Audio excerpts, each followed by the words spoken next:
12월 27일 화요일 황장수의 뉴스 브리핑 시작하겠습니다. 새누리당 의원 29명이 탈당을 오늘 했습니다. 원래 35명인데 설금설금 줄더니 29명이 했는데요. 제 생각보다 많이 했고요. 선도 탈당한 김용태 의원이 합세한다니까 30명이 탈당을 했습니다. 일단 저는 이것이 보수가 거듭 태어나기 위한 몸부림으로 이해를 합니다. 그러면서 새누리당과 잔류새누리당과 노선 경쟁과 비전 경쟁을 벌이면서 서로가 궁극적으로 이렇게 전체 보수가 새롭게 내용과 형식 면에서 거듭나는 그런 정당이 되기를 바랍니다. 그러지 않고요. 당의 주도권을 둘러싼 싸움에서 서로 뜻이 안 맞았어. 그 안에서는 주도권을 잡을 수 없기 때문에 탈당했다. 이런 식으로 정리가 된다면 이번에 이 탈당은 아마 별 의미가 없는 일로 끝나버릴 겁니다. 가장 중요한 것은 컨텐츠인데요. 이 컨텐츠에서 철저한 새로움이 필요하다. 지금 새누리당은 임명진 목사를 비대위원장으로 이렇게 데려가서 임명진 목사가 친박 핵심 3명을 당에서 나가라고 이야기를 했는데요.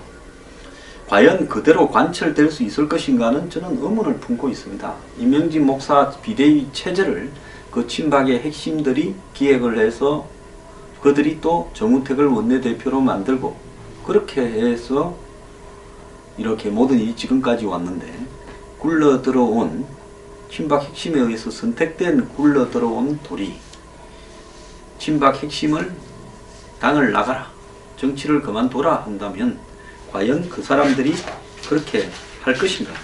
저는 그 부분에서 쉽지 않은 이야기라고 보고 있습니다. 오늘 새누리당을 탈당한 29명에서 좀 눈에 보이는 부분은요. 나경원 의원이 탈당하지 않았습니다. 애초에 당의 정강정책은 나경원 의원이 박형준 전 국회 사무총장, 박재완 전 기재부 장관 등과 함께 만들 예정인데 유승민 의원 측이 이들이 중책을 만들 경우 신당이 친이당이 된다면서 난색을 표하면서 일이 꼬였고 결국 김무성 전 대표가 나서서 나경원 의원이 김세훈 의원 등과 정강정책을 만들으라고 했지만은 수용이 되지 않아서 탈당에 이렇게 합류하지 않았습니다. 결국은 신당의 이 노선을 둘러싼 이견이 갈등의 원인인데요. 저는 신당의 노선이 과감한 개혁을 가야 되지만은 그래도 우리 사회의 보수적 기본 가치를 포기해서는 안 된다고 생각합니다. 특히 사회적 경제기본법이나 더 나아가서 기본소득 문제를 들고 논다면 저는 이 문제는 좀 잘못된 부분이 있다라고 보고 있습니다. 이 문제는 제가 다음 코너에서 자세하게 설명을 하겠습니다. 자, 신당은 철저하게 안보는 새누리당보다 가짜 안보당 새누리당보다 훨씬 더 철저한 진짜 안보당이 돼야 되고요. 그 다음에 사회, 경제, 노동, 복지 이런 분야에 있어서는 과감한 개혁을 추구를 해야 된다고 봅니다. 그렇지만 그 과감한 개혁의 한계가 파퓰리즘적인 그야말로 무책임한 나눠먹기식 시스템이라면 그것은 보수의 가치를 벗어난 부분이라고 생각합니다. 저는 올바른 보수의 가치 때문에 요즘 배신자라든지 좌빨이라든지 온갖 비판을 다 듣고 있음에도 불구하고요.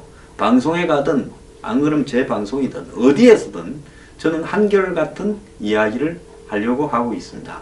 올바른 보수의 가치라는 것은요. 지금까지 어떻게 보면 기존의 보수 정당에서 한 번도 재정립된 적이 없다. 그것은 왜 그런가? 새누리당, 한나라당, 그 이전에 민자당, 신한국당, 민정당으로 상징되는 이런 정당들, 그 이전엔 공화당, 이런 정당들은 대한민국의 성장 과정에서 한마디로 기득권 보수의 입장에서 정강정책을 만들어 오고 그 다음에 기존의 고도성장을 전제로 한 대기업과의 친화적 입장에서 정책을 만들어 온 정당이다라고 봐야 됩니다. 물론 그 속에는 국민연금이나 의료보험 같은 시스템을 도입한 성과도 무시할 수는 없습니다만은 전체적으로 제대로 된 서구식 보수의 가치를 담지 못했다. 또 세대의 변화에, 세상의 흐름의 변화에, 경제의 변화에 버금가는 그러한 어떤 가치들을 시대의 흐름에 맞게 수정해 오지 못했다라고 하는 것이 기존 보수 정당의 한계라고 보고 있습니다. 저는 기존 보수 정당이 위기에 놓였다라는 것을 그야말로 인정을 하는데요. 이것은 기존 보수 정당이 위기에 놓이기 전에는 90년대에는 기존의 좌파 정당들이 서구 공산권의 붕괴와 더불어서 위기에 놓였습니다. 공산당, 사회당, 사민당 같은 그런 사회주의 계열 정당들이 90년 이후에 벌어진 동서냉전 구도에서 소련의 몰락과 동구권의 몰락과 더불어서 거의 수명의 한계를 갖다가 가져왔다. 그래서 유명한 역사학자들은 이제 공산주의와 민주주의의 승부는, 자본주의의 승부는 끝이 났다. 그래서 역사는 이제는 한쪽으로 이렇게 쏠리게 됐다. 그러면서 역사의 종언 이야기를 하기도 했습니다. 근데 승부가 난 것이 아니라요.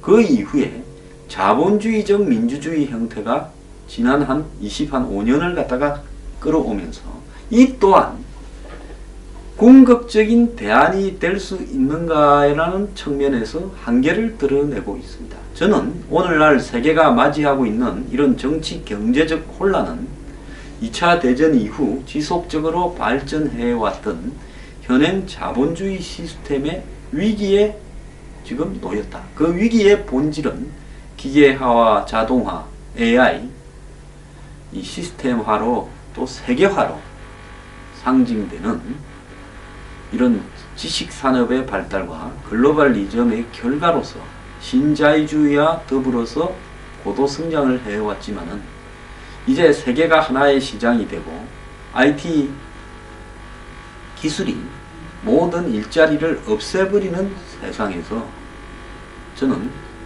현행 자본주의는 거의 엄청난 모순을 노출하면서 시스템적인 한계에 다가왔다라고 보고 있습니다.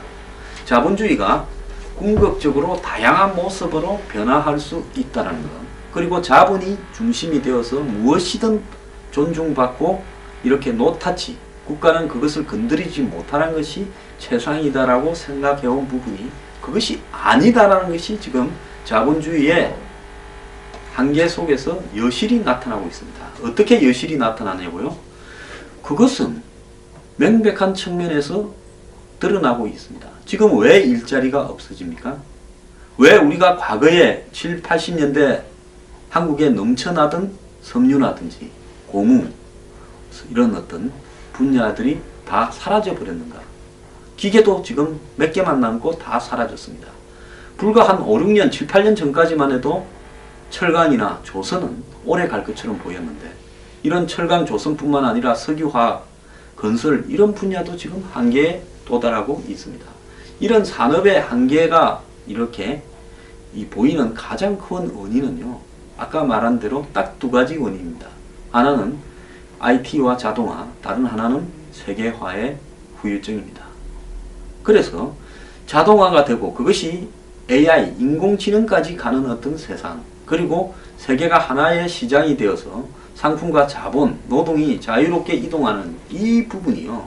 전 세계의 각국의 경제를 사실상 황폐하게 만들고 있다.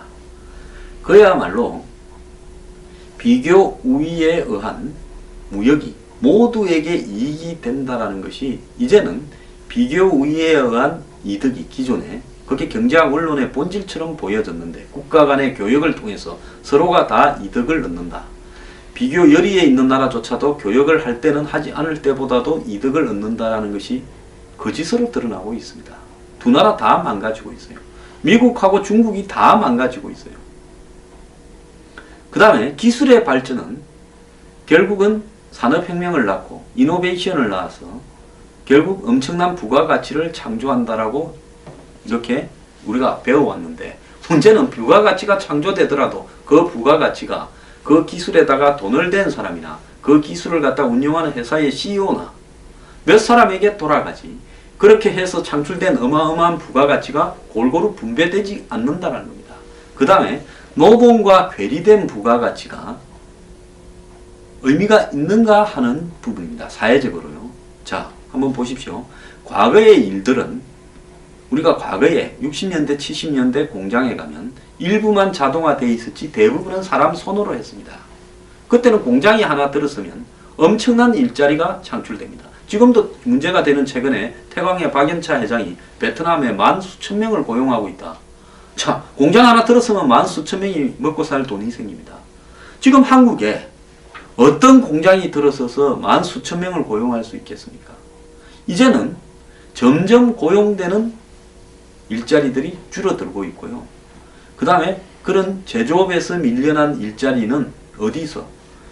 3차 서비스 산업에 있어서 그야말로 도저히 기계나 자동화로 대체할 수 없는 부분에만 식당에 가면 서비스를 한다. 그 다음에 마트에 가면 캐셔를 한다. 그 다음에 허접하고 전문성이 별로 없고 임금이 낮은 이런 일자리들만 주변에 생기고 있습니다. 이것도 최근엔 줄어들고 있어요. 그렇다면 과거처럼 제조업을 통해서 물건을 하나 팔면 그 중에서 5, 60%가 노동자에게 가고 이익 중에서 말입니다. 그 다음에 한 3, 40%는 자본가들, 돈을 댄 사람한테 가고 나머지는 주인한테, 회사의 오너한테 가는 이런 어떤 시스템에서 이제는 노동자에게 가는 몫이 너무 줄어드는 겁니다. 왜냐하면 노동자의 절대 숫자가 줄어들어 버렸어요. 이제 노동자를 많이 고용하는 산업이 거의 없어졌지 않습니까? 그나마 조선이나 또 항공 이런 분야가 노동자를 좀 많이 고용하는데 한국에는 항공산업은 지금 시작 단계고 조선 분야는 맛이 가고 있습니다. 우리보다 임금이 더 싼 중국 같은 나라에 지금 밀려서 버티지를 못하는 상황이 되고 있죠. 이건 글로벌리즘의 또 충격입니다. 자, 이렇게 되다 보니까 자동화로 한마디로 근로인력이 줄어들고 글로벌화로 또 근로인력이 줄어들면서 한국같이 임금이 이미 높아진 국가에서는 일자리 창출이 거의 불가능하고 또 낮은 임금의 자리는 외국인 노동자와 조선족 교포라든지 이런 사람들과 경쟁을 하게 되는 상황이 벌어지고 있습니다. 그러면 지금 현재 이렇게 변화된 이 시스템은 사람들에게, 국민들에게 행복을 주는가? 행복을 주지 않는가? 저는요, 일자리를 통해서 국민들한테 돌아오는 몫이 경제가 발전할수록 점점 줄어듭니다.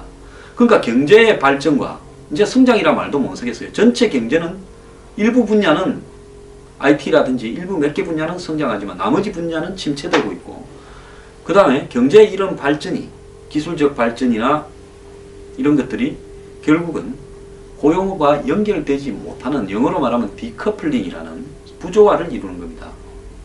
그렇게 되다 보니까 경제가 성장하면 뭐하고 경제가 발전하면 뭐합니까? 기술 혁신이 되면 뭐합니까? 그러면 그럴수록 더 일자리가 없어져 버리는 현상이 미국에도 나타나고 유럽에도 나타납니다. 세계화를 좋아해서 미국이 아닌 중국이나 세계 각국의 조세 회피처로 공장을 옮긴 미국의 오늘날 꼴은 서비스 산업 분야는 저임금 노동력이 들어와서 메꾸고 있고 멕시칸이나 히스패닉, 아프리칸 이런 데서 아시아 그 다음에 제조업에서 그래도 괜찮은 중산층 노동자를 양성하는 이런 일자리들은 이제 외국으로 나가버렸습니다. 그러니까 거기서 견디지 못한 미국의 원래 주류 백인들이 트럼프 현상을 만들어냈고 영국도 마찬가지로 이민 등에 의해서 또 EU 등에 의해서 국가 시스템이 통제받으면서 영국에도 제조업이 별로 있습니까? 금융과 부동산으로 버티던 나라 아닙니까? 요즘 디자인이나 이런 것도 좀 있지만 결국은 한계에 와버리면서 노동자층의 반란으로 브렉시트가 나타났습니다. 지금 유럽에서의 극우 정당이나 극자 좌파 정당의 이런 약진은 결국 이런 사회적 불만과 똑같이 매치하는 겁니다. 자, 이 속에서요, 한국의 보수가 기존의 종북 척결이라든지 자유시장 경제, 즉 바꾸어 이야기하자면 재벌 앞잡이로 버틴다면 한국의 보수가 제가 볼 때는 씨가 마르는 것은 시간 문제라는 겁니다. 어쨌든 권력 투쟁에서 실패했던 최순실의 어떤 분야를 놓고 부역 논쟁을 벌여서 나왔던 이 새로 탄생하는 개혁보수신당이라는 당은 이런 어떤 사회적 변화, 즉 경제의 변화가 사회적으로도 국민들 대다수에게 부정적인 영향을 미치고 그것이 정권에 대한 한마디로 이런 민심 이탈로 나타나고 이런 현상에서 최순실 사태를 맞아서 당이 깨어졌는데 그 깨진 이유야 어쨌든 개혁보수신당은 새로운 가치를 담아야 된다는 것을 제가 이야기를 하고 싶은 겁니다. 그 새로운 가치는 어디에서 담아야 되느냐? 당의 정강 정책과 지향을 다해서 과감한 새로운 가치를 담아야 되는데요. 적어도 보수를 표방한다면 담아야 될 내용과 담지 말아야 될 내용을 구분해야 된다는 겁니다. 자, 기본소득이나 사회적 경제기본법 같은 가치를 담으면요. 그것은 진보 정당이 되는 겁니다. 보수 정당은요. 보수가 꼭 작은 정부를 지향해야 된다. 보수가 꼭 세금을 작게 걷어야 된다. 저는 그것도 미국식 허위의 가치라고 봅니다. 보수가 국가 주도로 주택과 그 다음에 주거와 그 다음에 고용과 더 나아가서 국민의 생활적 고통을 경감시킬 수 있는 노력을 하는 것이 보수의 가치와 위반된다라고 보지는 않습니다. 지금 다수의 보수의 핵심이라고 생각하는 보수에 관심이 많은 한국의 수십만 명의 국민들은 그들은 재벌과 그들 한마디로 앞잡이 연구소 등에서 만드는 허위의 보수의 가치에 이렇게 세뇌가 되어 있기 때문에 오늘날 대기업 위주의 자유시장 경제, 모든 것을 국가가 간섭하지 않고 시장에 맡긴다라는 부분을 찬양을 하는 겁니다. 자, 그렇게 국가가 관여하지 않고 시장에 맡기기를 좋아하는 그런 대표적 기업 삼성이 왜 자신들의 합병과 관련해서는 국민연금을 끌어들여서 국가에 손을 벌리고 그 대가로 최순실 모녀에게 그에게 돈을 줍니까? 이것부터가 위선적이고 이율배반적이지 않습니까? 좌우간요. 새로운 변화하는 경제적 상황에 따른 새로운 보수적 가치를 만들어내지 못하면 개혁보수신당은 실패할 거고요. 그걸 만들려고 노력한다면 기회가 있을 수 있다. 또 새누리당도요. 과감하게 이제는 바꿔야 됩니다. 그래서 서로 바꾸기 위한 경쟁을 하면요. 내년 대선에서 보수가 승리할 수 있는 기회를 잡을 수도 있는 것이죠. 그게 아니라 서로 간에 비판하고 쌍욕하고 이렇게 해서는요. 둘 다 같이 죽는 겁니다. 앞으로 한번 지켜보겠습니다.